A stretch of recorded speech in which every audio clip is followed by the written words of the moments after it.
차가운 가죽 소파에 감촉이 드레스 자락을 통해 맨살에와 닿았다. 차수연은 거실의 거대한 통유리창 앞에 서서 밖을 내다보았다.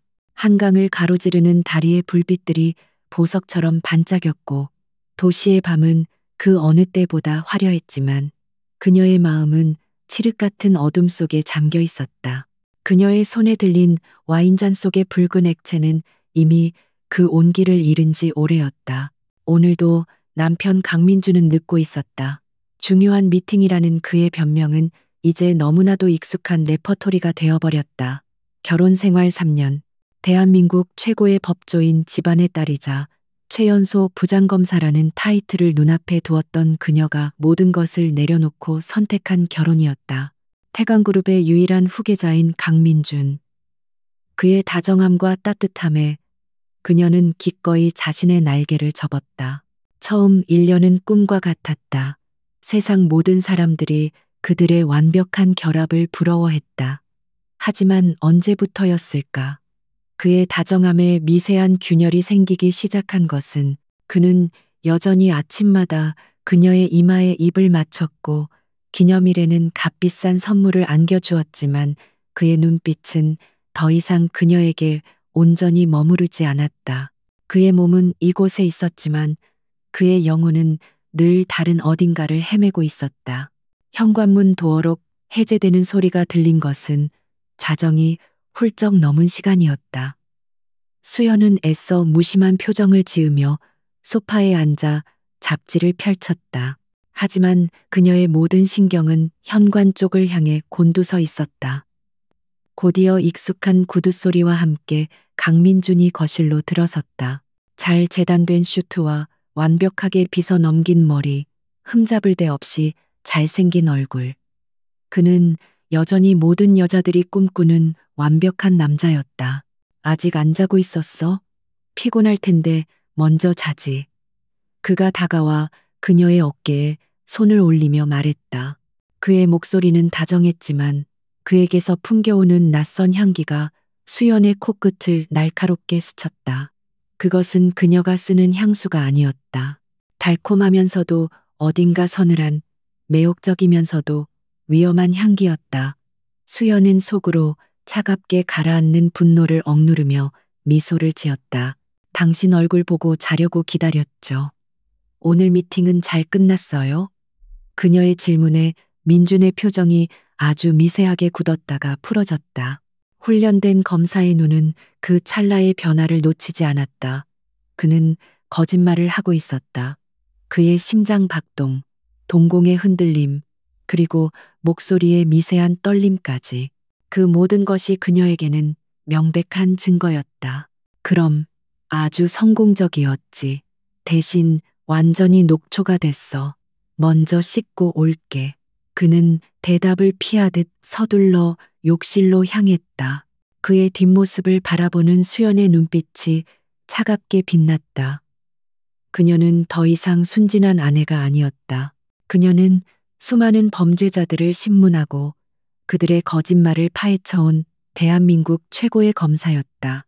그리고 지금 그녀 앞에는 아주 교묘하고 잔인한 방식으로 그녀를 기만하고 있는 새로운 용의자가 서 있었다. 그가 샤워를 하는 동안 수연은 그의 옷가지를 챙기는 척하며 그의 재킷을 살폈다.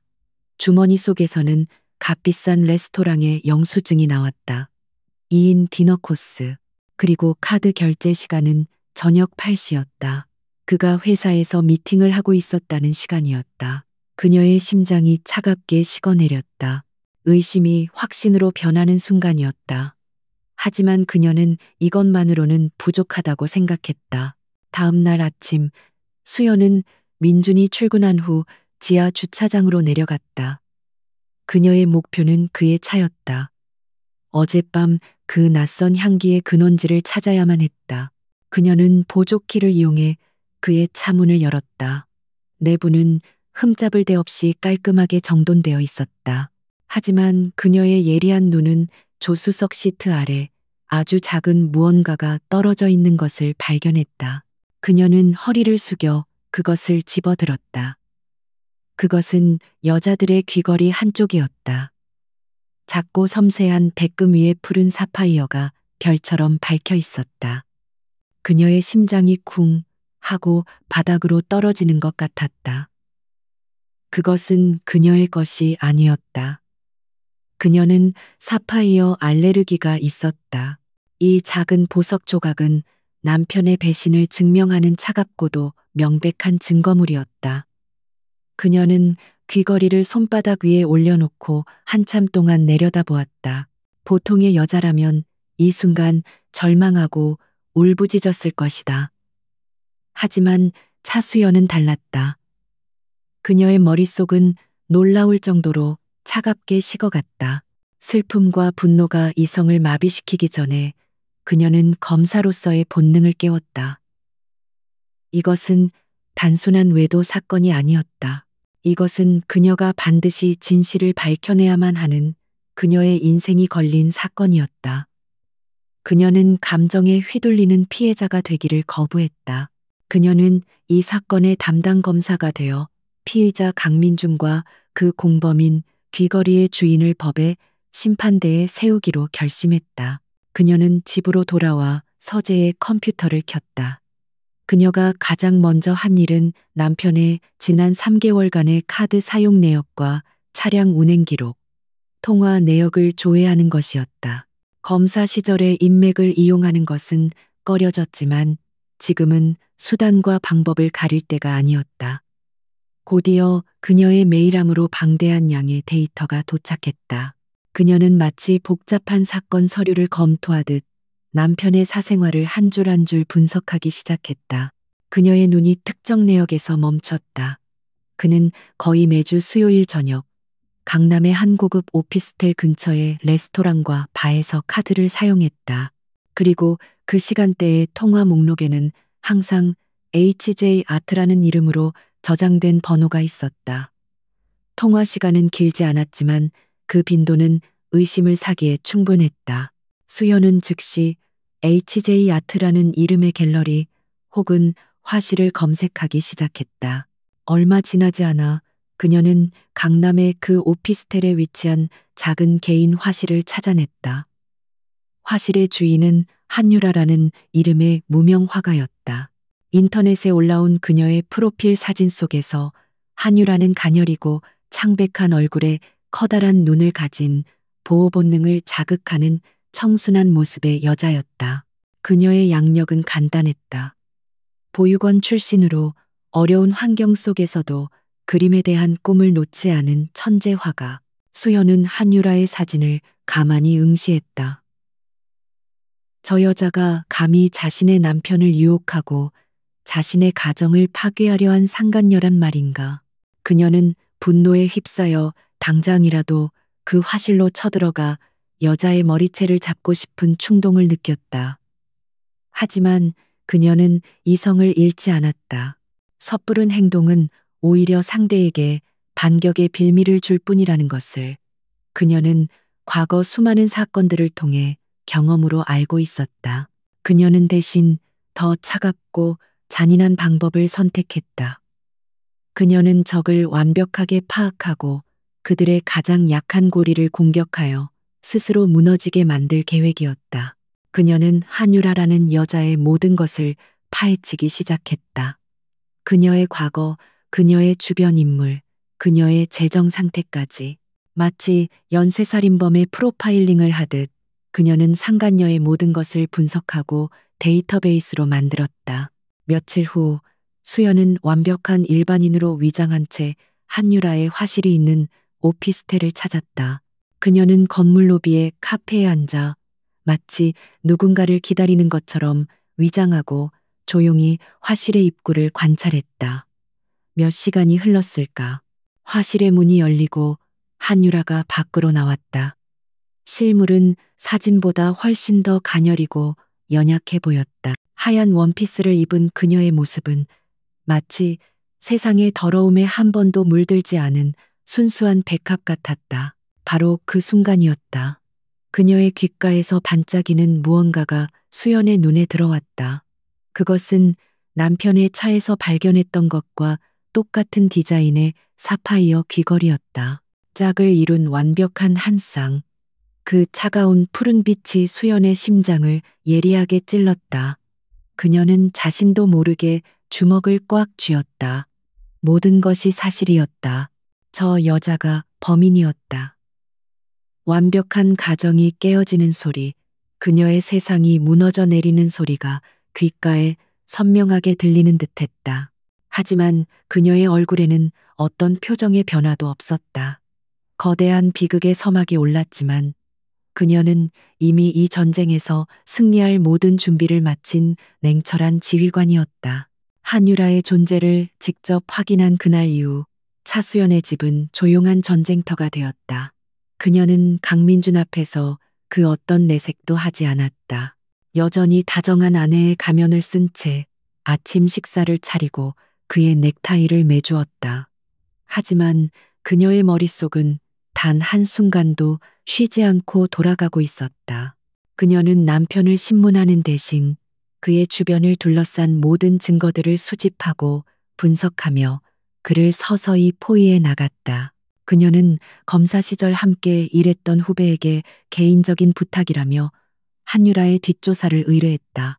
공식적인 수사 요청이 아니었기에 그녀는 사설 흥신소를 이용하는 대신 자신이 가장 신뢰하는 사람을 움직였다. 며칠 뒤 그녀의 손에 한유라에 대한 모든 것이 담긴 두툼한 보고서가 들어왔다. 수연은 밤늦게 서재문을 잠그고 스탠드 불빛 아래에서 보고서를 한 장 한 장 넘기기 시작했다. 보고서의 내용은 그녀의 예상을 완전히 빗나갔다. 그녀가 상상했던 것은 사치스럽고 문란한 과거를 가진 돈을 노리고 의도적으로 재벌 3세에게 접근한 전형적인 상간녀의 모습이었다. 하지만 보고서에 적힌 한유라의 삶은 그와는 정반대였다.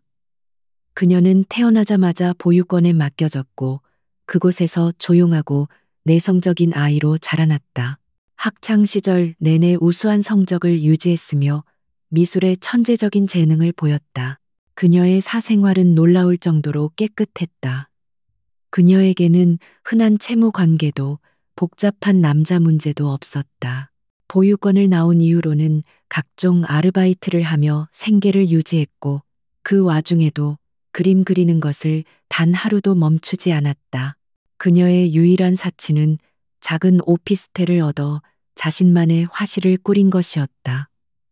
하지만 수연은 여기서 이상한 점을 발견했다. 평범한 무명 화가의 수입으로는 감당하기 힘든 수준의 임대료였다. 보고서의 마지막 장에 그 해답이 있었다. 한유라는 몇 년 전부터 익명의 후원자로부터 매달 정기적인 후원을 받고 있었다. 후원금은 대포 계좌를 통해 입금되고 있어 추적이 불가능했지만 그 금액은 그녀가 아무런 걱정 없이 그림에만 몰두할 수 있을 만큼 충분했다. 수연의 심장이 차갑게 뛰기 시작했다. 그 익명의 후원자는 강민준일까? 만약 그렇다면 그들의 관계는 생각보다 훨씬 더 오래전부터 시작되었을 가능성이 높았다. 수연은 단순한 분노를 넘어섰다. 이제 그녀의 마음속에는 검사로서의 지독한 집요함과 호기심이 자리 잡기 시작했다. 이 사건은 단순한 치정극이 아니었다. 한유라라는 여자는 너무나도 깨끗했고 그녀의 배경은 너무나도 비극적이었다. 그리고 그 모든 것을 뒤에서 조종하는 듯한 익명의 후원자. 이 모든 조각들이 모여 하나의 거대한 미스터리를 만들어내고 있었다. 그녀는 이 퍼즐을 반드시 풀어야만 했다. 그녀는 직접 움직이기로 결심했다. 그녀는 갤러리 큐레이터로 위장했다. 값비싼 명품 대신 단정하고 지적인 느낌의 옷을 입고 머리는 깔끔하게 묶어 올렸다. 그리고는 신인 작가 발굴을 위해 화실을 방문하는 것처럼 한유라에게 정식으로 약속을 잡았다. 전화기 너머로 들려오는 한유라의 목소리는 작고 떨렸지만 자신의 그림을 보여줄 기회라는 말에 수줍은 기쁨을 감추지 못했다.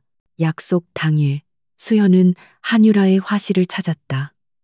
내부는 온통 캔버스와 물감 냄새로 가득했다. 정리되지 않은 듯한 혼돈 속에서도 그림에 대한 주인의 뜨거운 열정이 고스란히 느껴졌다. 한유라는 긴장한 표정으로 그녀에게 커피를 건네며 자신의 그림들을 소개하기 시작했다. 그녀의 그림들은 대부분 어둡고 깊은 슬픔을 담고 있었다. 하지만 그 어둠 속에서도 어떻게든 빛을 향해 나아가려는 처절한 몸부림이 느껴져 보는 사람의 마음을 아프게 울리는 힘이 있었다. 수연은 그림을 감상하는 척하며 그녀를 예리하게 관찰했다. 한유라는 사람의 눈을 잘 마주치지 못했고 목소리는 금방이라도 사라질 것처럼 작았다. 그녀의 손톱은 짧았고 손가락 마디는 물감으로 얼룩져 있었다. 그 어디에서도 재벌의 정부에게서 느껴지는 화려함이나 교만함은 찾아볼 수 없었다. 오히려 세상의 끝에 홀로 서 있는 위태롭고 상처받은 작은 새와도 같았다. 그림들이 아주 인상적이네요. 수연이 입을 열었다. 특히 인물화 속 눈빛들이 살아있는 것 같아요. 혹시 모델이 있으신가요? 그녀의 질문에 한유라의 얼굴이 순간 굳어졌다. 그녀는 당황한 듯 시선을 피하며 중얼거렸다.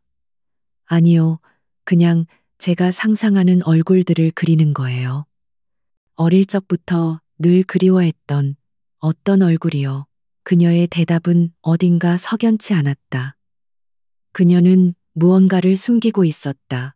수연은 더 이상 그녀를 몰아붙이지 않았다.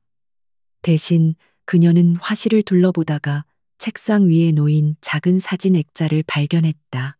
낡은 흑백 사진 속에는 갓난아기로 보이는 두 아이가 나란히 누워 있었다. 사진 속 아기들의 목에는 똑같이 생긴 작은 은목걸이가 걸려 있었다. 정말 귀여운 아기들이네요. 유라 씨 어릴 적 사진인가요? 수연이 무심한 척 묻자 한유라는 황급히 다가와 사진을 뒤집어 엎었다. 아, 아니에요. 그냥 예전에 보육원에 있을 때 같이 지내던 친구예요. 그녀는 더듬거리며 변명했지만 그녀의 얼굴은 새하얗게 질려 있었다. 수연은 더 이상 질문하지 않고 자리에서 일어났다. 오늘 좋은 그림들 잘 봤습니다. 저희 갤러리 쪽과 한번 논의해보고 다시 연락드리겠습니다. 그녀는 완벽한 큐레이터의 미소를 지으며 화실을 나섰다. 하지만 그녀의 머릿속은 방금 본 흑백 사진 속 두 아기의 이미지로 가득 차 있었다. 화실을 나온 수연은 곧장 차에 올라타지 않았다. 그녀는 오피스텔 건너편의 카페에 다시 자리를 잡았다. 그녀의 직감이 말해주고 있었다. 오늘 밤 이곳에서 무언가 다른 단서를 찾을 수 있을 것이라고. 그녀의 예상은 틀리지 않았다. 저녁이 되자 익숙한 검은색 세단 한 대가 오피스텔 앞에 멈춰섰다. 차에서 내린 사람은 강민준이었다. 수연은 숨을 죽였다. 그는 주변을 살피며 조심스럽게 건물 안으로 들어갔다. 남편이 상간녀의 집에 들어가는 모습을 직접 목격하는 것은 지옥과도 같은 고통이었다. 하지만 수연은 눈물을 흘리는 대신 휴대폰을 꺼내들어 그 모습을 촬영했다. 이것은 훗날 법정에서 사용될 중요한 증거 자료였다. 그러나 그녀를 더욱 혼란스럽게 만든 것은 그 이후의 상황이었다. 약 1시간 후 강민준이 건물에서 나왔다. 그런데 그의 표정은 사랑에 빠진 남자의 행복한 얼굴이 아니었다. 그의 얼굴에는 깊은 고뇌와 슬픔, 그리고 죄책감이 뒤엉켜 있었다. 그는 차에 타지 않고 한참 동안 화실의 창문을 올려다보았다. 그 모습은 마치 뜨거운 연인을 만난 것이 아니라 무거운 의무감에 억지로 무언가를 해결하고 나온 사람처럼 보였다. 수연은 혼란에 빠졌다. 두 사람의 관계는 그녀가 생각했던 단순한 불륜이 아닌 것 같았다. 그들 사이에는 그녀가 알지 못하는 훨씬 더 복잡하고 어두운 비밀이 숨겨져 있는 듯했다. 강민준이 한유라의 오피스텔 앞에서 보였던 고뇌에 찬 표정은 차수연의 머릿속에서 떠나지 않았다. 단순한 배신의 분노는 이미 가라앉은 지 오래였다. 그 자리에는 사건의 본질을 파헤치려는 검사의 냉철한 집요함이 독버섯처럼 자라나고 있었다. 남편의 외도는 이제 사건의 시작일 뿐, 그녀가 파헤쳐야 할 진실은 훨씬 더 깊고 어두운 곳에 숨겨져 있는 듯했다. 그녀의 모든 촉수가 그 진실을 향해 뻗어나가기 시작했다. 그녀의 수사망은 이제 한유라라는 개인을 넘어 그녀의 과거가 시작된 곳, 바로 그녀가 자라난 보육원으로 향했다. 화실에서 보았던 낡은 흑백 사진 속 두 아기와 똑같은 은목걸이. 그것은 어쩌면 이 모든 비극의 시작을 담고 있는 판도라의 상자일지도 몰랐다. 수연은 후배에게 다시 연락해 한유라가 있었던 보육원의 20여 년 전 기록을 모두 찾아달라고 부탁했다. 하지만 그때부터 이상한 일들이 벌어지기 시작했다. 그녀에게 한유라의 신상 보고서를 가져다 주었던 후배 검사가 갑자기 지방으로 좌천성 발령을 받았다. 그는 떠나기 전 수연에게 의미심장한 경고를 남겼다. 선배님, 더 이상은 파고들지 마십시오. 보이지 않는 벽이 너무 단단합니다. 이건 제가 감당할 수 있는 수준의 사건이 아닙니다. 그의 목소리에는 알 수 없는 두려움이 서려 있었다. 수연은 불길한 예감에 휩싸였다. 누군가가 그녀의 움직임을 감지하고 그녀의 손발을 묶으려 하고 있었다. 그녀는 포기하지 않고 다른 경로를 통해 보육원의 기록을 입수하려 했지만 돌아오는 대답은 모두 똑같았다. 관련 서류는 10년 전 의문의 화재로 모두 소실되었습니다. 화재라는 말에 수연은 헛웃음을 쳤다. 너무나도 전형적인 증거 인멸의 수법이었다. 이것은 우연이 아니었다. 거대한 힘이 조직적으로 그녀의 조사를 방해하고 있었다. 그 무렵부터 수연은 자신이 항상 감시당하고 있다는 느낌을 받기 시작했다. 백미러를 통해 보면 언제나 몇 대의 차 뒤에서 똑같은 검은색 세단이 유령처럼 따라붙었다. 그녀의 통화에서는 미세한 잡음이 섞여 들렸고 그녀의 노트북은 이유 없이 느려지거나 저절로 재부팅되곤 했다. 보이지 않는 누군가가 거대한 그물을 던져 그녀의 모든 것을 옭아매고 있었다. 그 압박감은 숨통을 조여왔지만 오히려 그녀의 승부욕을 더욱 자극할 뿐이었다. 그 보이지 않는 감시자의 정체가 드러난 것은 어느 주말 저녁 시댁에서의 가족 식사 자리에서였다. 태강그룹의 총수이자 그녀의 시아버지인 강태환 회장. 그는 언제나 인자한 미소 뒤에 얼음처럼 차가운 계산을 숨기고 있는 남자였다. 그는 식사 도중 아무렇지도 않다는 듯이 수연에게 와인을 따라주며 말했다. 요즘도 그림에 관심이 많은 모양이더구나.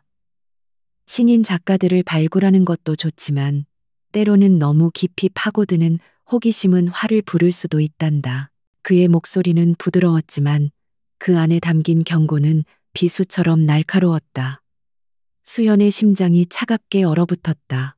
그가 모든 것을 알고 있었다.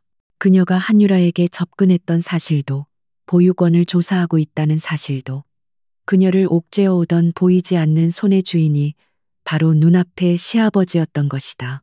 그녀는 애써 태연한 표정을 지으며 대답했다. 아버님 말씀 명심하겠습니다. 제 분수를 아는 것이 현명한 며느리의 도리겠지요. 그녀는 그의 의도를 떠보기 위해 일부러 순종적인 태도를 보였다. 강 회장은 만족스러운 미소를 지었다. 그는 자신의 아들 민준을 쳐다보며 말했다. 민준아, 내 아내가 참 현명해서 다행이다. 불필요한 잡음은 우리 태강그룹에 아무런 도움이 되지 않지. 안 그러냐? 그의 말에 강민준은 죄인처럼 고개를 숙였다. 그는 아버지의 눈을 제대로 쳐다보지도 못한 채 그저 네, 아버님이라고 기어들어가는 목소리로 대답할 뿐이었다. 수연은 그 순간 모든 것을 깨달았다. 남편 강민준은 그저 아버지의 거대한 체스판 위에 놓인 말에 불과했다. 그의 외도 역시 어쩌면 그가 원해서 시작한 것이 아닐지도 모른다는 생각마저 들었다. 이 모든 비극의 배후에는 시아버지인 강태환 회장이 있었다. 그는 자신의 제국을 지키기 위해서라면 아들의 삶마저도 마음대로 주무를 수 있는 냉혹한 폭군이었다. 수현은 자신이 상대해야 할 진짜 적이 누구인지를 비로소 명확하게 인지했다. 그녀는 더 이상 남편의 외도에 상처받은 아내가 아니었다.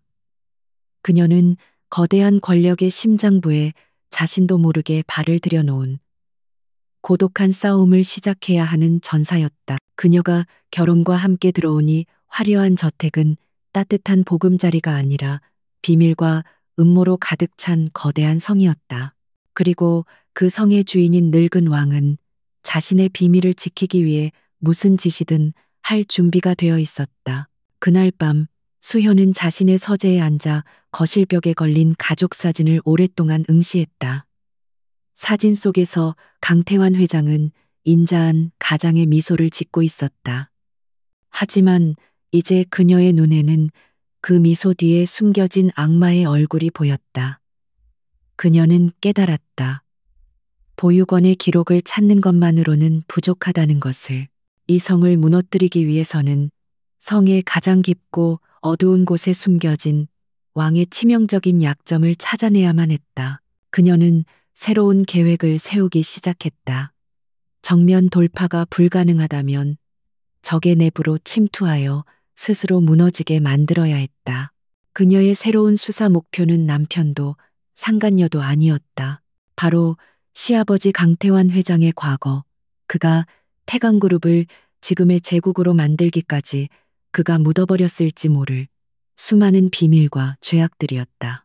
차수연은 이제 대한민국 최고의 검사로서 그녀의 인생을 건 가장 위험하고 거대한 사건을 맡게 된 것이다.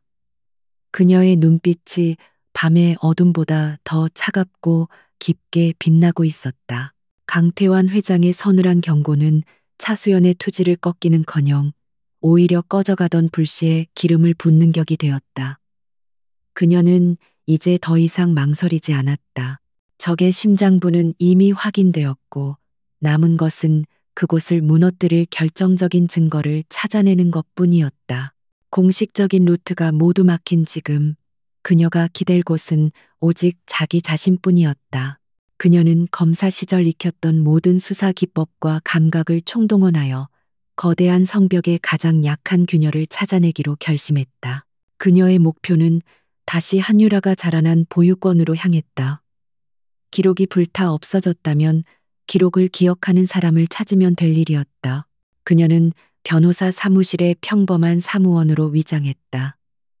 과거 보육원 부지 관련 상속소송을 준비 중인 것처럼 서류를 꾸몄고 보육원 출신자나 당시 근무했던 사람들을 찾는다는 작은 전단지를 만들어 보육원 인근의 낡은 동네에 뿌리고 다녔다.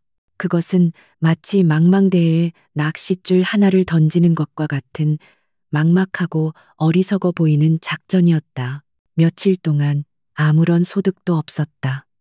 대부분의 사람들은 20년도 더 지난 일을 기억하지 못했고 몇몇은 태강그룹의 이름만 나와도 질색하며 입을 닫아버렸다. 하지만 수연은 포기하지 않았다.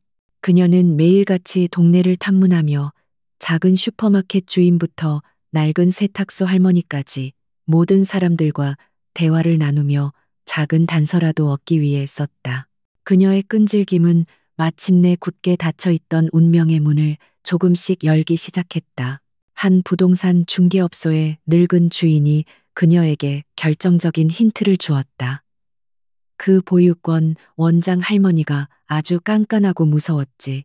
근데 기록 같은 건 자기 목숨처럼 챙기는 양반이라 불이 났을 때도 다른 건 몰라도 자기가 관리하던 서류 뭉치부터 챙겨 나왔다는 소문이 있었어. 그는 지금 그 원장이 모든 것을 정리하고 멀리 시골로 내려가 조용히 살고 있다는 이야기까지 덧붙여 주었다. 수연은 마침내 희미한 빛 한 줄기를 발견한 기분이었다. 그녀는 수소문 끝에 경기도 외곽의 한적한 시골 마을에서 홀로 살고 있는 전직 보육원장의 집을 찾아냈다. 담쟁이 덩굴로 뒤덮인 낡은 집은 세상과 단절된 채 과거의 시간 속에 멈춰서 있는 듯했다. 수연이 조심스럽게 문을 두드리자 허리가 굽은 백발의 노파가 경계심 가득한 눈으로 그녀를 맞았다. 그녀가 바로 전직 원장인 박선자였다. 수연은 준비해온 시나리오대로 상속 소송 이야기를 꺼냈다. 하지만 노파는 차갑게 고개를 저었다. 다 지난 일이오. 나는 아무것도 모르니 그냥 돌아가시오. 그녀는 문을 닫으려 했다. 그 순간 수연은 마지막 카드를 꺼내 들었다. 그녀는 품속에서 한유라의 화실에서 보았던 흑백 사진을 복사한 것을 꺼내 보였다. 혹시 이 사진 속 아이들을 기억하십니까? 사진을 본 노파의 눈이 크게 흔들렸다. 그녀의 손이 미세하게 떨리고 있었다. 그녀는 수연을 안으로 들였다. 먼지 쌓인 거실에는 낡은 가구들과 함께 오래된 앨범들이 가득했다. 박 원장은 한참 동안 침묵을 지키다가 마침내 무거운 입을 열었다. 그 불, 사고가 아니었어. 누군가 일부러 지른 불이었지. 모든 걸 없애버리려고. 그녀의 목소리에는 깊은 회한과 분노가 서려 있었다. 그녀는 수연이 보여준 사진 속 아이들을 기억하고 있었다. 특히 한 아이는 그녀에게도 잊을 수 없는 기억이었다. 이 아이 한유라. 그 아이는 처음부터 평범한 고아가 아니었어. 박 원장은 자리에서 일어나 낡은 벽장 깊숙한 곳에서 작은 나무 상자를 꺼내왔다. 그 안에는 불에 그을린 자국이 선명한 낡은 서류철과 앨범 하나가 들어 있었다. 공식 기록은 모두 타버렸지만 이건 내가 개인적으로 보관하던 것들이라 겨우 살렸지. 그녀는 앨범을 펼쳤다. 그 속에는 수많은 아이들의 사진이 있었지만 그녀의 손가락은 유독 한 페이지에서 멈췄다. 거기에는 갓 태어난 아기가 베넷 저고리를 입고 누워있는 사진이 한 장 있었다. 사진 속 아기의 목에는 수연이 보았던 것과 똑같은 은목걸이가 걸려 있었다. 하지만 그 사진이 수연을 경악하게 만든 것은 다른 이유 때문이었다. 아기의 머리맡에 놓인 작은 물건. 그것은 태강그룹의 문장이 정교하게 새겨진 수는 딸랑이었다. 수연이 시댁의 가족 앨범에서 몇 번이고 보았던 강씨 집안의 장손에게만 대대로 물려내려오는 바로 그 물건이었다. 이 아이는 태어나자마자 한 남자의 손에 이끌려 이곳에 왔어. 아주 힘이 센 남자였지. 박 원장은 떨리는 목소리로 말을 이었다. 그는 거액의 기부금을 내놓으며 아이의 존재를 완벽하게 비밀로 해달라고 부탁했어. 그리고 아이의 입양 절차까지 모두 정해놓고 떠났지. 그녀는 불에 그을린 서류철에서 낡은 비공식 입소 기록부를 꺼내 보였다. 그곳에는 아기의 원래 이름이 희미하게 적혀 있었다. 강지연, 청지. 수연의 머릿속이 하얗게 비는 것 같았다. 강지연, 그것은 강민준의 쌍둥이 누나의 이름이었다. 시어머니는 민준과 지연, 쌍둥이를 임신했지만 누나인 지연은 태어나자마자 몸이 약해 죽었다고 그녀는 그렇게 알고 있었다. 집안의 비극으로만 여겨졌던 그 이야기가 지금 눈앞에서 추악한 진실의 조각으로 되살아나고 있었다. 한유라는 강민준의 상간녀가 아니었다. 그녀는 태어나자마자 아버지에게 버림받고 죽은 사람으로 위장된 채 살아온 강민준의 친누나였던 것이다. 수연은 숨을 쉴 수 없었다. 이 얼마나 끔찍하고 잔인한 비극인가. 강태환 회장은 자신의 친딸을 세상에서 지워버리고 아들에게는 그 누나와 부적절한 관계를 맺도록 방치하거나 혹은 조장했다. 자신의 제국을 지키기 위해 그는 인간이 저지를 수 있는 가장 끔찍한 죄악을 저지른 것이다. 남편의 외도는 단순한 배신이 아니었다. 그것은 한 남자가 자신의 딸과 아들의 영혼을 파괴하기 위해 설계한 지독하고 사악한 음모의 결과물이었다. 그녀는 낡은 사진과 서류를 손에 쥔 채 자리에서 일어났다. 온몸이 부들부들 떨렸지만 그녀의 눈빛은 그 어느 때보다도 차갑고 단단하게 빛나고 있었다. 이제 모든 것이 분명해졌다. 그녀는 더 이상 한 남자의 아내로서 복수를 꿈꾸지 않았다.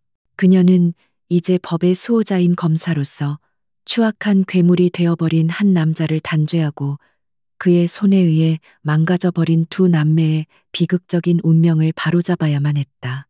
거대한 비극의 막이 올랐고 이제 그녀는 이 잔인한 연극을 끝낼 유일한 심판자가 되어야만 했다. 낡은 보유권에서 돌아오는 차 안은 지독한 침묵으로 가득했다. 차수연은 운전대를 잡은 채 앞만 보고 달렸다. 창밖의 풍경은 쉴 새 없이 뒤로 흘러갔지만 그녀의 머릿속은 온통 방금 전에 알게 된 끔찍한 진실로 가득 차 있었다. 한유라는 강민준의 쌍둥이 누나 강지연이었다. 남편이 외도하던 여자는 그의 친누나였다. 이 문장은 날카로운 유리 조각처럼 그녀의 뇌리에 박혀 생각할수록 더 깊은 상처를 냈다. 그녀의 손에 들린 낡은 서류와 사진들은 천근만근처럼 무겁게 느껴졌다. 이것은 단순한 증거가 아니었다. 한 남자의 탐욕 때문에 철저히 망가져버린 두 인생의 비극적인 기록이었다. 그녀의 마음속에서 남편 강민준에 대한 배신감과 분노는 이미 눈 녹듯이 사라진 지 오래였다. 그 자리에는 거대한 연민과 동정심이 파도처럼 밀려왔다. 그 역시 이 끔찍한 연극의 가장 큰 피해자 중 한 명이었던 것이다. 저택에 도착했을 때 시간은 이미 늦은 밤이었다. 집안은 칠흑 같은 어둠에 잠겨 있었고 오직 남편의 서재에서만 희미한 불빛이 새어나오고 있었다. 수연은 잠시 망설였다. 지금 당장 그에게 이 모든 사실을 말해야 할까? 하지만 그의 얼굴을 어떻게 마주해야 할지 알 수 없었다. 그녀는 결국 발걸음을 돌려 자신의 방으로 향했다. 그녀에게는 먼저 이 모든 상황을 정리하고 앞으로 어떻게 나아갈지를 결정할 시간이 필요했다. 하지만 그녀가 방문을 열었을 때 어둠 속에서 한 인형이 나타나 그녀의 앞을 막아섰다. 강민준이었다. 그는 샤워가운 차림이었고 손에는 위스키 잔이 들려 있었다. 그의 얼굴은 술 기운 때문인지 붉게 상기되어 있었지만 그의 눈빛은 그 어느 때보다도 고통스럽게 흔들리고 있었다. 그는 수연의 손에 들린 낡은 서류, 봉투를 발견하고는 쓴웃음을 지었다. 그거 어디서 찾았소? 그의 목소리는 쉬어 있었고 깊은 절망감이 배어 있었다. 수연은 놀라움을 감추지 못했다. 그가 이미 모든 것을 알고 있었다는 말인가? 그녀의 혼란스러운 표정을 읽었는지 그가 먼저 입을 열었다. 당신이 요즘 나를 미행하고 내 뒷조사를 하고 있다는 거 다 알고 있었어. 아니, 어쩌면 처음부터 당신이 평범한 여자가 아니라는 걸 짐작하고 있었는지도 모르지. 그는 비틀거리며 그녀에게 다가왔다. 그의 몸에서 풍기는 위스키 향이 그녀의 코끝을 찔렀다. 그래서 이제 다 알게 됐나? 내가 얼마나 역겹고 추악한 인간인지, 내 아버지가 얼마나 무서운 악마인지. 그는 자조적인 웃음을 터뜨렸다. 그의 웃음소리는 서재 전체를 공허하게 울렸다. 수연은 아무 말도 할 수 없었다. 그의 고통이 너무나도 선명하게 느껴져 어떤 위로의 말도 쉽게 꺼낼 수가 없었다. 유라, 아니, 지연이는 내가 아주 어릴 때 죽었다고 들었어. 어머니는 지연이를 낳다가 돌아가셨다고. 그래서 아버지는 나를 볼 때마다 어머니를 죽게 만든 원수처럼 대했지. 그는 과거를 회상하며 괴로운 표정을 지었다. 나는 아버지에게 인정받기 위해 필사적으로 노력했어. 그가 원하는 대로 완벽한 후계자가 되려고 발버둥 쳤지. 당신과 결혼한 것도 사실은 내 의지가 아니었어. 아버지의 명령이었으니까. 그의 고백은 수연의 가슴을 아프게 찔렀다. 그녀와의 완벽해 보였던 결혼 생활 역시 거대한 계획의 일부에 불과했던 것이다. 몇 년 전 아버지는 내게 한 여자를 만나라고 했어. 보육원 출신의 재능 있는 화가인데 우리 그룹에서 후원해줬으면 좋겠다고. 그게 유라와의 첫 만남이었지. 그는 고개를 숙였다. 그의 어깨가 미세하게 떨리고 있었다. 처음에는 나도 몰랐어. 그냥 어딘가 모르게 마음이 쓰이고 지켜주고 싶은 여자라고만 생각했지. 그런데 그녀를 만날수록 이상하게도 죽은 내 쌍둥이 누나의 모습이 겹쳐 보이기 시작했어. 나도 모르게 그녀에게 끌렸지만 동시에 끔찍한 죄책감에 시달려야만 했지. 그의 독백은 충격적인 진실로 이어졌다. 그러던 어느 날 나는 아버지의 비밀 금고에서 낡은 앨범 하나를 발견했어. 그 속에는 내가 한 번도 본 적 없는 갓난아기 시절의 내 사진이 있었지. 그리고 내 옆에는 나와 똑같은 은목걸이를 한 여자아이가 함께 누워 있었어. 유라가 늘 간직하고 있던 사진 속에 바로 그 아이였지. 그는 더 이상 말을 잇지 못하고 주저앉아 오열하기 시작했다. 한 남자의 무너지는 소리가 서재를 가득 메웠다. 수연은 그의 곁으로 다가가 조용히 그의 등을 감싸 안았다. 모든 퍼즐 조각이 맞춰졌다. 강민주는 아버지가 파놓은 함정에 빠져 자신도 모르는 사이에 친누나와 부적절한 관계를 맺도록 강요당한 것이었다. 그리고 그 죄책감과 혼란 속에서 하루하루를 지옥처럼 살아왔던 것이다. 수연은 이제 그를 향한 마지막 남은 원망마저도 모두 씻어내렸다. 그는 가해자가 아니라 이 비극의 또 다른 희생자일 뿐이었다. 하지만 그녀는 이대로 무너질 수 없었다.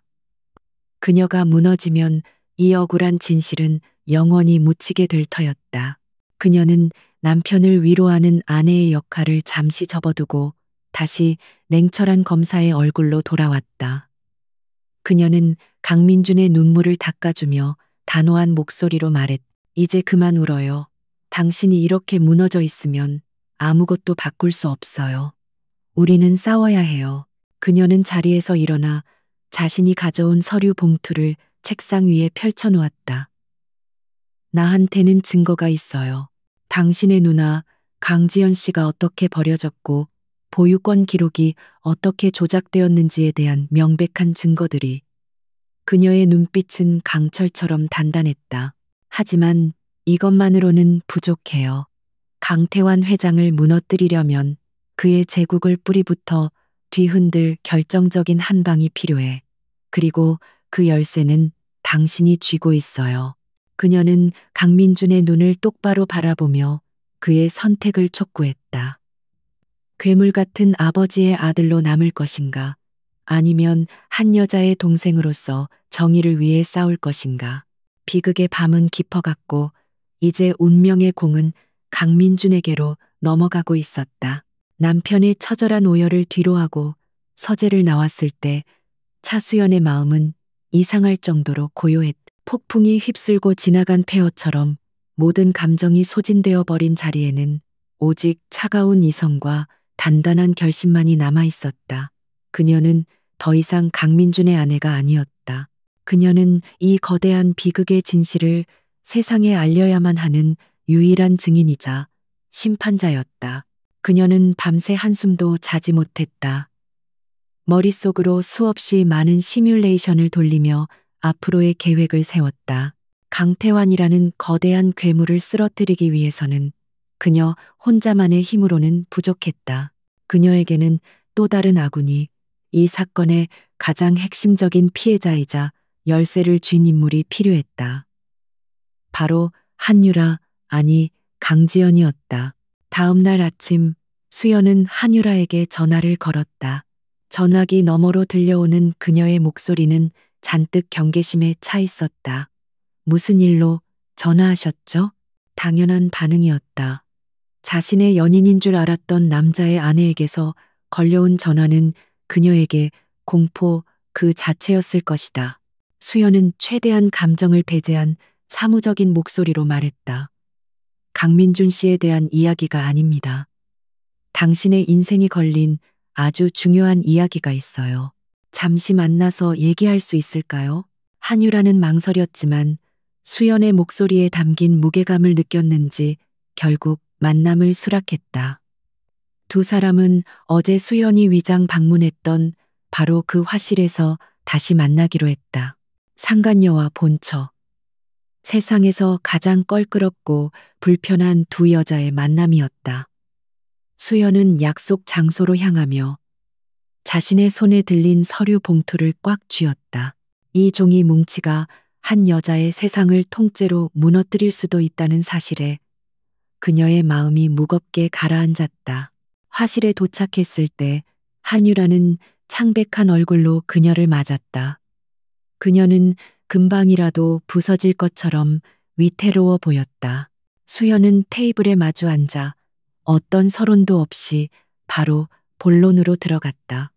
그녀는 먼저 보육원에서 가져온 낡은 흑백 사진, 복사본을 꺼내 테이블 위에 올려놓았다. 이 사진, 당신이 가지고 있는 것과 똑같은 거죠?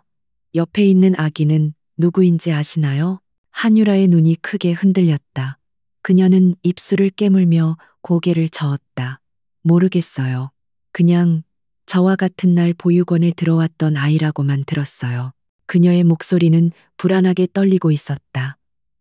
수연은 그녀를 몰아붙이지 않고 다음 증거를 꺼내놓았다. 태강그룹의 문장이 새겨진 수는 딸랑이 사진이었다. 그럼 이 물건은 본 적 있나요? 사진을 본 한유라의 표정이 의아함으로 바뀌었다. 아니요, 처음 보는 물건인데요. 바로 그 순간 수연은 마지막 증거를 꺼내들었다. 불에 그을린 자국이 선명한 낡은 입소 기록부였다. 그녀는 기록부를 펼쳐 한유라의 눈앞에 내밀었다. 그곳에는 그녀의 사진과 함께 강지연, 정지혜이라는 이름이 선명하게 적혀 있었다. 당신의 진짜 이름입니다. 수연의 차가운 목소리가 화실의 공기를 갈랐다. 한유라는 믿을 수 없다는 듯 기록부와 수연의 얼굴을 번갈아 쳐다보았다. 거짓말, 이게 다 뭐예요? 왜 저한테 이런?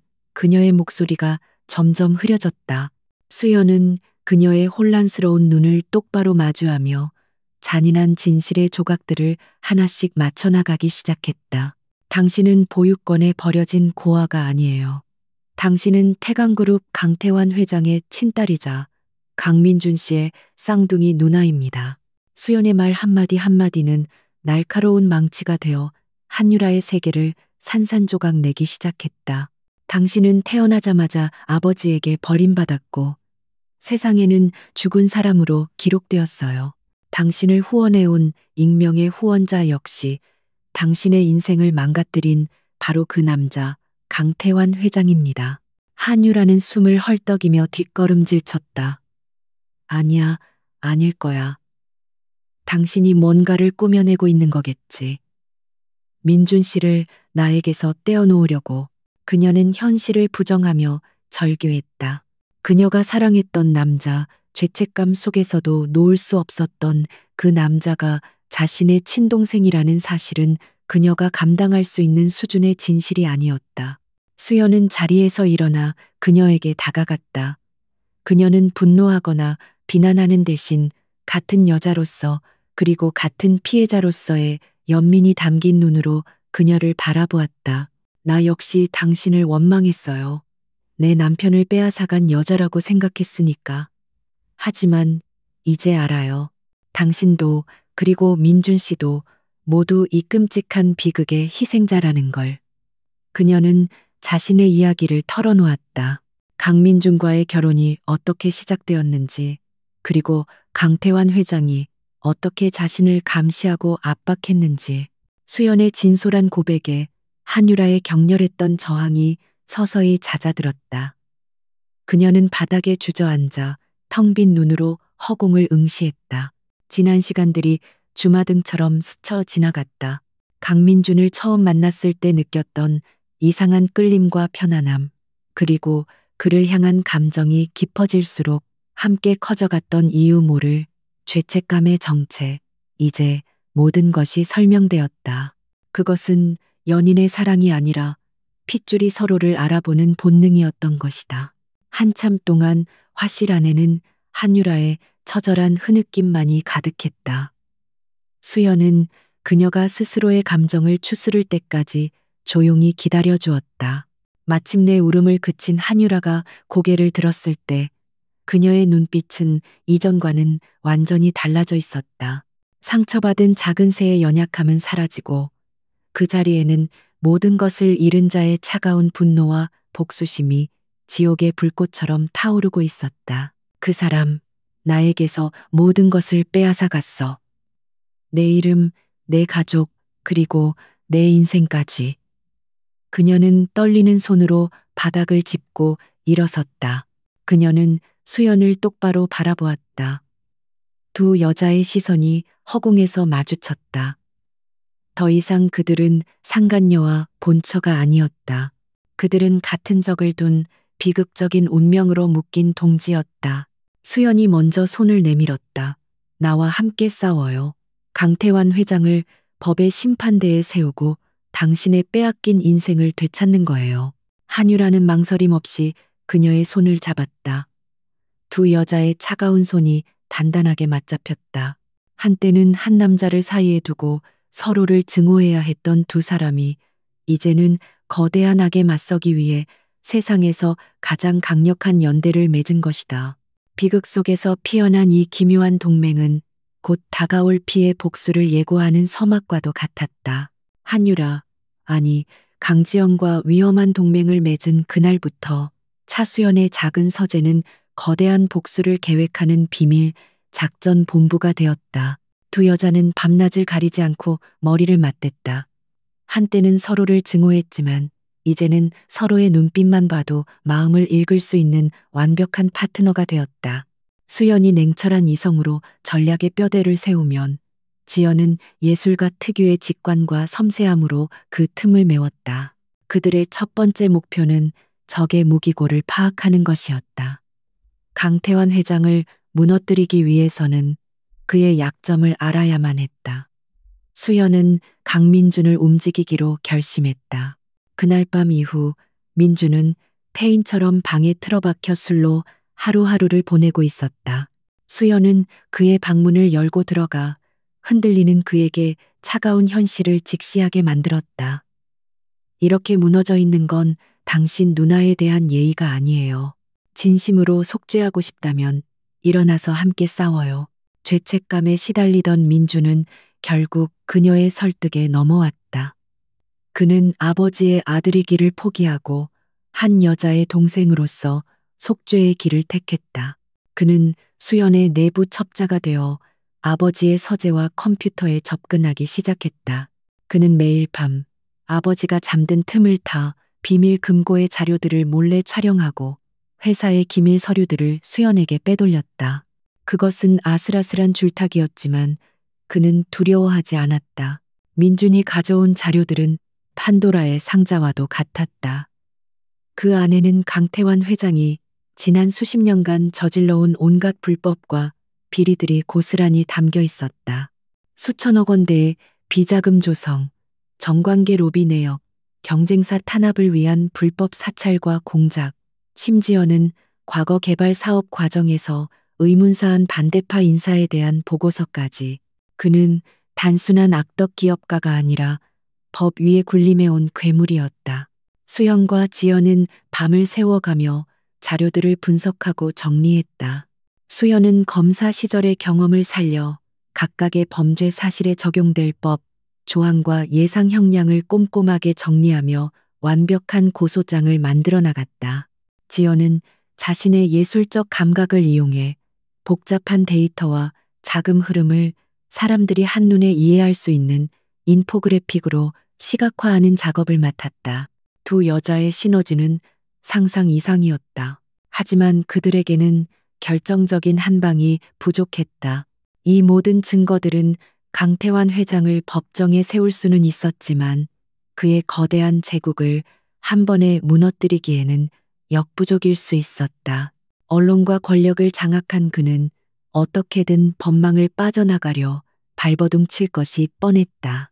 그들에게는 모든 사람이 보는 앞에서 그가 스스로 자신의 가면을 벗어 던지게 만들 극적인 무대가 필요했다.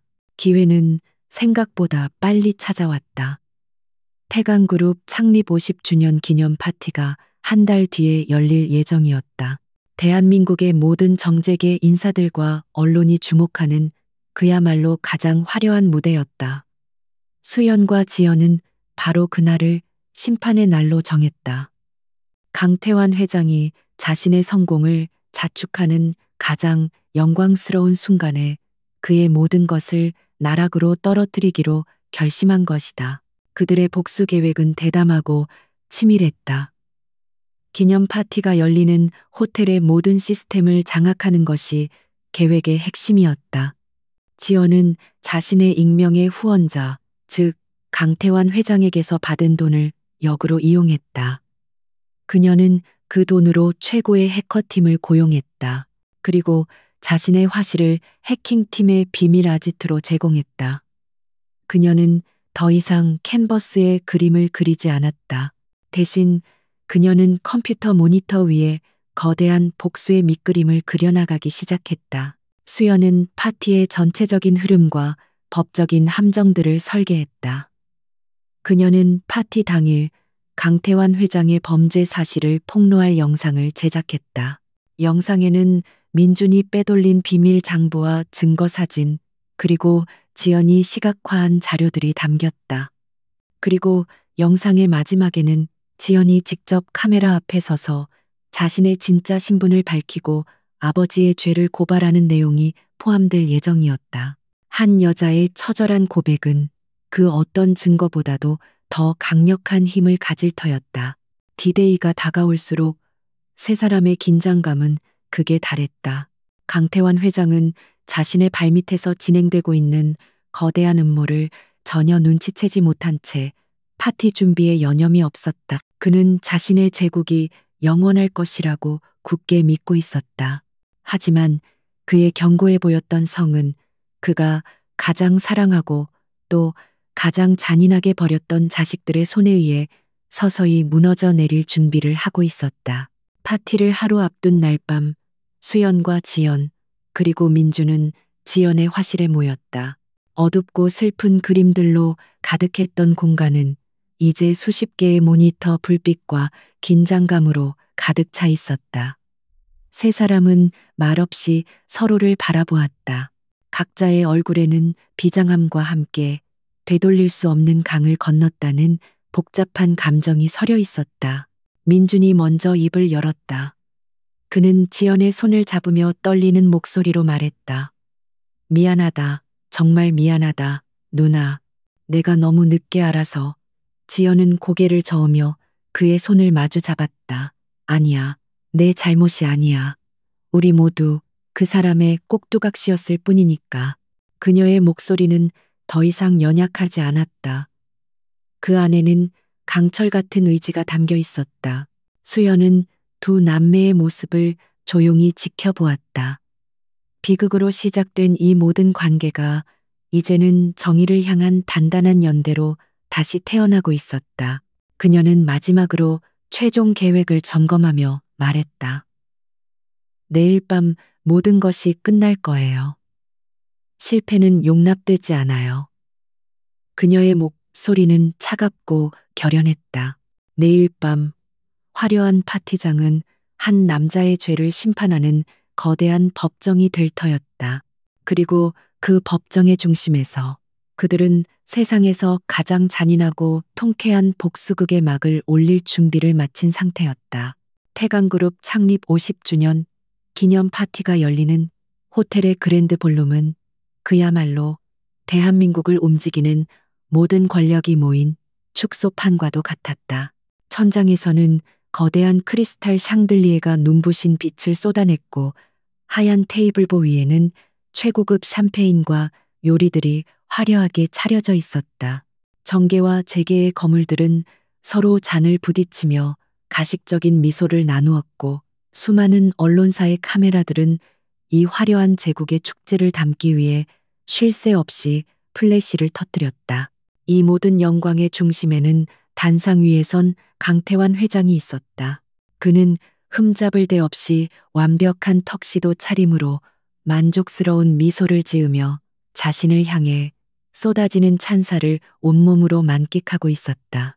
그의 곁에는 창백한 얼굴을 한 강민준이 서 있었고 객석의 가장 앞자리에는 차수연이 태강그룹의 안주인으로서 단아하고 기품 있는 모습으로 앉아 있었다.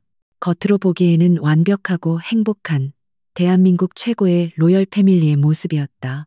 강태환 회장은 마이크 앞에 서서 준비된 연설을 시작했다. 그의 목소리는 낮고 위엄이 넘쳤으며 그가 뱉는 단어 하나하나에는 자신의 성공에 대한 오만함과 자부심이 가득했다. 존경하는 내외 귀빈 여러분, 오늘 이 자리는 지난 50년간 저와 태강그룹이 걸어온 땀과 정직의 역사를 자축하는 자리입니다. 저는 맨손으로 시작하여 오직 신용과 원칙만을 지키며 지금의 태강을 일구었습니다. 그의 위선적인 연설이 이어지는 동안 호텔 최상층의 스위트룸을 개조한 비밀 통제실에서는 차수현이 수십 개의 모니터를 응시하고 있었다. 그녀의 옆에는 최고의 해커들로 구성된 팀이 긴장된 표정으로 대기하고 있었다. 그녀는 귀에 꽂힌 인이어를 통해 현장에 위장 잠입한 자신의 팀원들과 조용히 교신하며 모든 상황을 통제하고 있었다. 그녀의 눈빛은 얼음처럼 차갑고 냉정했다. 저는 제 가족을 사랑합니다. 특히 제 유일한 아들인 민준이는 저의 가장 큰 자랑이자 태강의 미래입니다. 저는 제 아들에게 부끄럽지 않은 아버지가 되기 위해 그리고 사회의 귀감이 되는 기업인이 되기 위해 평생을 바쳤습니다. 강 회장의 목소리가 감격에 겨운 듯 떨리는 순간 통제실에 있던 수연은 마이크에 대고 나지막이 명령했다. 지금 시작해요. 바로 그 순간이었다. 강 회장의 얼굴을 비추던 무대 뒤의 거대한 스크린이 펑하는 파열음과 함께 갑자기 암전되었다. 장내가 잠시 소란스러워졌다. 기술적인 문제라고 생각한 사람들이 웅성거리는 사이 스크린이 다시 켜졌다. 하지만 화면에 나타난 것은 태강그룹의 화려한 홍보 영상이 아니었다. 그것은 수백 개의 차명 계좌로 흘러 들어가는 검은 돈의 흐름을 보여주는 복잡한 도표였다. 장내가 물을 끼얹은 듯 조용해졌다. 사람들은 눈앞의 광경을 믿을 수 없다는 듯 스크린을 응시했다. 화면은 곧이어 강태환 회장의 비밀 장부로 바뀌었다. 그곳에는 그가 지난 수십 년간 정관계 인사들에게 건넨 뇌물의 액수와 날짜가 빽빽하게 기록되어 있었다. 단상 위의 강 회장은 얼굴이 새하얗게 질린 채 이게 무슨 짓이야. 당장 저 화면을 꺼. 라고 고함을 질렀다.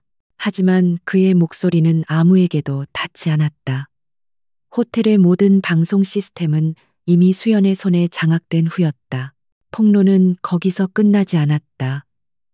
화면에는 과거 개발 사업 과정에서 의문사한 반대파 인사에 대한 불법 사찰 보고서가 나타났고 그의 죽음을 단순 사고로 위장하라고 지시하는 강 회장의 통화 녹음 파일이 생생하게 흘러나왔다. 장내는 이제 경악을 넘어 공포에 휩싸였다. 그들이 존경하고 두려워했던 기업인은 온화한 리더가 아니라 자신의 이익을 위해서라면 살인교사도 서슴지 않는 잔혹한 괴물이었던 것이다. 그리고 마침내 영상의 마지막을 장식할 비극의 서막이 올랐다. 화면에는 불에 그을린 보유권의 입소 기록부가 클로즈업 되었다. 강지연, 청지이라는 이름과 함께 갓난아기의 사진이 화면을 가득 채웠다. 아기의 목에는 강씨 집안의 후계자에게만 전해진다는 음목거리가 걸려 있었다. 기자들의 카메라 플래시가 미친 듯이 터져 나왔다. 강민준에게 쌍둥이 누나가 있었고 그 누나가 태어나자마자 죽었다는 사실은 이미 공공연한 비밀이었다. 바로 그때 영상이 꺼지고 무대 위의 조명이 한 곳을 비추었다. 모든 사람들의 시선이 그곳으로 쏠렸다. 어둠 속에서 한 여자가 천천히 걸어 나오고 있었다. 하얀 원피스를 입은 그녀의 모습은 금방이라도 부서질 것처럼 가녀렸지만 그녀의 눈빛만은 지옥의 불꽃처럼 뜨겁게 타오르고 있었다. 한유라, 아니 강지연이었다. 그녀는 마이크 앞에 서서 단상 아래에서 사색이 된 채 자신을 바라보는 강태환 회장을 똑바로 응시했다. 그리고는 떨리지만 단호한 목소리로 자신의 모든 것을 건 마지막 고백을 시작했다. 내 이름은 강지연입니다. 그녀의 목소리가 장내에 울려 퍼지는 순간 모든 것이 멈춘 듯한 정적이 흘렀다. 그리고 저기서 계신 강태환 회장님은 태어나자마자 저를 세상에서 지워버린 저의 친아버지입니다. 그녀의 충격적인 고백과 함께 스크린에는 강민준과 강지연 두 남매가 나란히 누워있는 갓난아기 시절의 사진이 떠올랐다. 모든 진실이 밝혀지는 순간이었다. 강태환 회장은 결국 무대 위에 주저앉고 말았다. 그의 화려했던 제국, 그가 50년간 쌓아 올렸던 위선의 성이, 그가 가장 잔인하게 버렸던 딸의 손에 의해 가장 화려한 무대 위에서 처참하게 무너져 내리고 있었다. 그것은 세상에서 가장 잔인하고도 완벽한 심판이었다. 강지연의 충격적인 고백이 끝난 파티장은 거대한 폭탄이 터진 듯한 아수라장이었다. 사람들의 비명과 웅성거림, 그리고 수백 개의 카메라 플래시가 터지는 소리가 뒤엉켜 거대한 혼돈을 만들어냈다. 단상 위에 주저앉은 강태환 회장은 넋이 나간 사람처럼 허공을 응시하고 있었다. 그가 평생을 바쳐 쌓아 올린 화려한 제국이 한순간에 무너져 내리는 소리를 온몸으로 듣고 있는 듯했다. 강민주는 본능적으로 움직였다. 그는 무대 위로 올라가 쏟아지는 카메라 플래시 세례를 자신의 온몸으로 막아서며 강지연의 앞을 지켰다. 그는 처음으로 그녀를 누나라고 부르지 않았지만 그의 행동은 그 어떤 말보다도 더 강력한 선언이었다. 그는 아버지의 아들이기를 포기하고 자신의 유일한 혈육인 누나의 편에 서기로 결정한 것이다. 차수연은 이 모든 혼란을 조금 떨어진 곳에서 마치 잘 짜인 연극의 마지막 장면을 감상하는 연출가처럼 지켜보고 있었다. 그녀의 얼굴에는 어떤 감정도 드러나지 않았다. 그녀는 이니어를 통해 자신의 팀에게 지시를 내렸다. 모든 출입구를 통제하고 증거 영상 원본을 확보해요. 경찰이 도착할 때까지 아무도 현장을 떠나게 해서는 안 돼요. 그녀는 더 이상 태강그룹의 안주인이 아니었다. 그녀는 이 거대한 범죄 현장을 지휘하는 냉철한 검사, 바로 그녀 자신으로 돌아와 있었다. 곧이어 경찰들이 들이닥쳤고 강태환 회장은 그 자리에서 긴급 체포되었다. 그는 수갑이 채워지는 순간까지도 현실을 부정하며 발악했다. 이건 모함이야. 저것들이 모두 짜고 나를 음해하는 거라고. 그의 처절한 외침은 소음에 묻혀 사라졌다. 한때 대한민국을 호령하던 제왕의 비참한 몰락이었다. 그는 기자들의 질문 세례를 받으며 초라한 범죄자의 모습으로 호텔을 빠져나갔다. 그날 밤 이후 대한민국은 태강그룹 스캔들로 발칵 뒤집혔다. 뉴스에서는 연일 강태환 회장의 추악한 범죄 행각과 죽은 줄 알았던 딸이 살아 돌아온 막장 드라마 같은 이야기가 쏟아져 나왔다. 태강그룹의 주가는 바닥을 모르고 추락했고 수십 년간 이어져 온 협력사들은 등을 돌리기 시작했다. 강태환이 평생을 바쳐 쌓아 올린 왕국은 모래성처럼 허무하게 무너져 내리고 있었다. 차수연은 이 모든 과정을 법률 대리인이자 핵심 증인으로서 주도했다. 그녀는 검찰에 자신이 확보한 모든 증거 자료를 제출했고 강태환 회장의 변호인단이 펼치는 교묘한 법적 논리들을 조목조목 반박하며 수사의 방향을 이끌었다. 그녀의 활약은 돌아온 암사자라는 별명과 함께 세간의 주목을 받았다. 그녀는 복수를 완성해 나가고 있었지만 그녀의 마음 한구석은 여전히 공허했다. 한편 세상의 중심에 서게 된 강민준과 강지연 남매는 혹독한 대가를 치러야만 했다. 강민준은 공식적으로 태강그룹의 후계자 자리에서 물러났고 아버지로부터 의절당했다. 그가 가진 모든 재산과 지위는 한순간에 사라졌다. 그는 이제 태강그룹의 황태자가 아니라 페류나라는 꼬리표를 단 채 세상에 내던져졌다. 하지만 그는 후회하지 않았다. 오히려 평생 자신을 짓눌러왔던 무거운 갑옷을 벗어 던진 듯 고통스러운 자유를 느꼈다. 지연 역시 힘든 시간을 보내고 있었다. 세상은 그녀를 비극의 주인공으로 동정하면서도 동시에 호기심 어린 시선으로 그녀의 모든 것을 파헤치려 들었다. 그녀는 평생을 살아온 작은 화씨를 떠나 외부와 단절된 채 민준이 마련해준 작은 아파트에서 지내야만 했다. 수십 년 만에 되찾은 동생과의 관계는 어색하고 서툴렀다. 그들은 서로를 어떻게 대해야 할지 몰라 종종 긴 침묵 속에서 서로의 상처를 들여다볼 뿐이었다. 시간이 흘러 강태환 회장에 대한 첫 재판이 열리던 날, 차수연은 강민준과 법원 앞 카페에서 마주 앉았다. 그들의 결혼 생활이 시작된 이후 처음으로 둘만이 가지는 어색한 시간이었다. 수연이 먼저 서류 봉투 하나를 꺼내 그의 앞으로 내밀었다. 이혼 서류였다. 우리는 여기까지인 것 같아요. 더 이상 서로를 붙잡고 있을 이유가 없으니까. 그녀의 목소리는 담담했다. 강민주는 말없이 서류를 내려다보았다. 그의 눈에 깊은 슬픔과 미안함이 어렸다. 당신에게 정말 못할 짓을 했소. 내가 조금만 더 용기가 있었더라면. 그가 말을 잇지 못하자 수연이 그의 말을 잘랐다. 사과하지 말아요. 당신도 피해자였으니까. 우리는 모두 한 사람 때문에 망가졌을 뿐이에요. 그녀의 말에는 더 이상 원망이 담겨 있지 않았다. 그 자리에는 같은 비극을 겪은 사람만이 가질 수 있는 깊은 이해와 연민이 자리하고 있었다. 이 재판이 끝나면 나는 다시 검사로 돌아갈 생각이에요. 그게 내가 있어야 할 자리인 것 같아요. 수연은 창밖을 바라보며 말했다. 당신도 당신의 누나와 함께 새로운 삶을 시작해야죠. 힘들겠지만 그게 당신이 지어야 할 책임이고 속죄예요. 그녀는 자리에서 일어났다. 더 이상의 대화는 불필요했다. 강민주는 그녀의 뒷모습을 한참 동안 바라보았다. 한때는 그의 아내였던 여자, 그를 구원하고 동시에 그의 모든 것을 무너뜨린 여자. 그들의 지독했던 인연이 그렇게 조용히 막을 내리고 있었다. 몇 달 후 대한민국을 뒤흔들었던 세기의 재판이 마지막 날을 맞았다.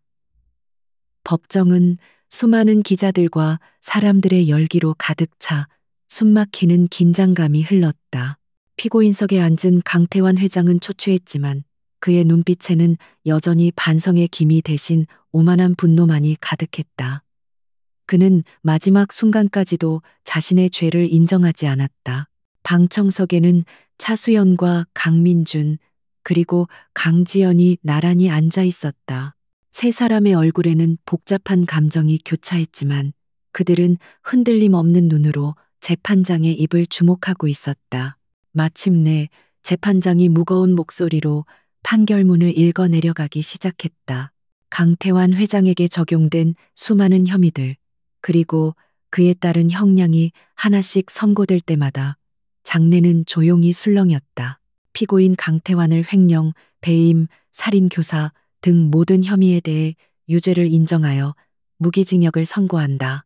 재판장의 마지막 말이 법정 전체에 울려 퍼지는 순간 강태환 회장은 이성을 잃고 고함을 질렀다. 이건 무효야. 전부 조작된 거라고. 그의 발악은 법정 경위들의 손에 의해 저지당했다. 한때 세상을 호령했던 제왕은 그렇게 법의 이름 아래 초라하게 단죄되었다. 재판이 끝나고 수연은 법정을 나왔다.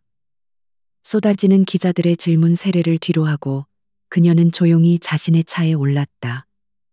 그녀의 복수는 끝났다. 하지만 그녀의 마음속에는 통쾌함 대신 씁쓸한 공허함이 파도처럼 밀려왔다.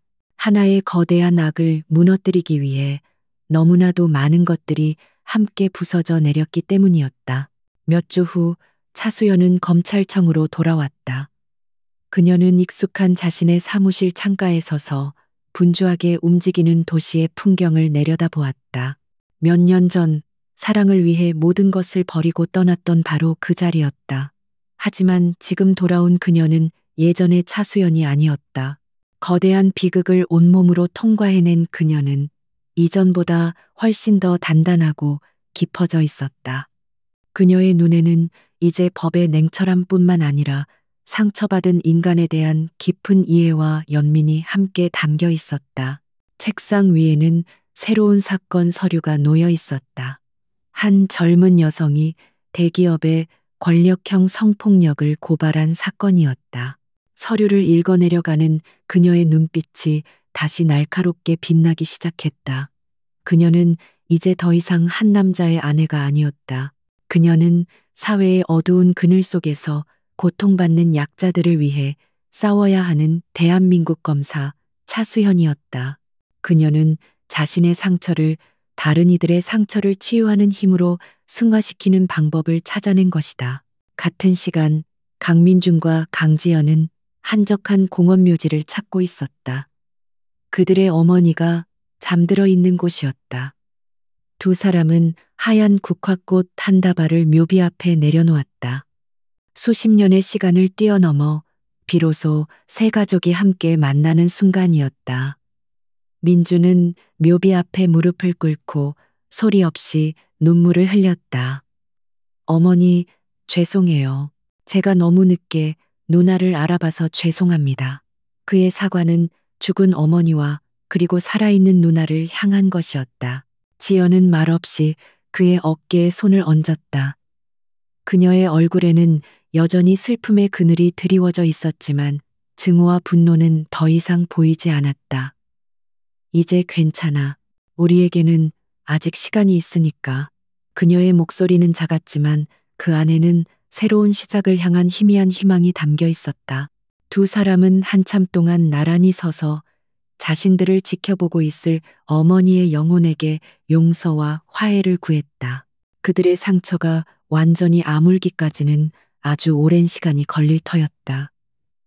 하지만 그들은 이제 혼자가 아니었다. 서로에게 기댄 채 그들은 길고 힘든 치유의 여정을 함께 걸어갈 것이었다. 그날 저녁 수연은 퇴근 후 자신의 새로운 오피스텔로 돌아왔다.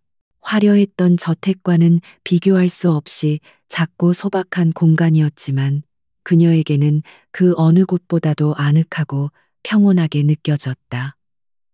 그녀는 와인 한 잔을 들고 창가에 섰다.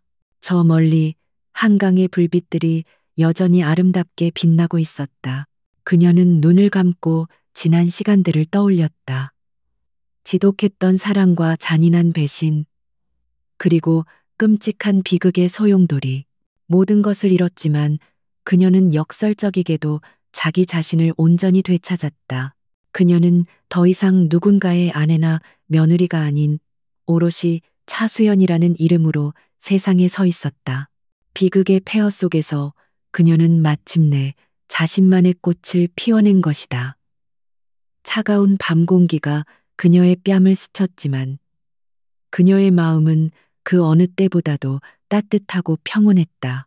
거대한 비극은 끝났고 이제 그녀의 인생 이막이 조용하지만 단단하게 다시 시작되고 있었다.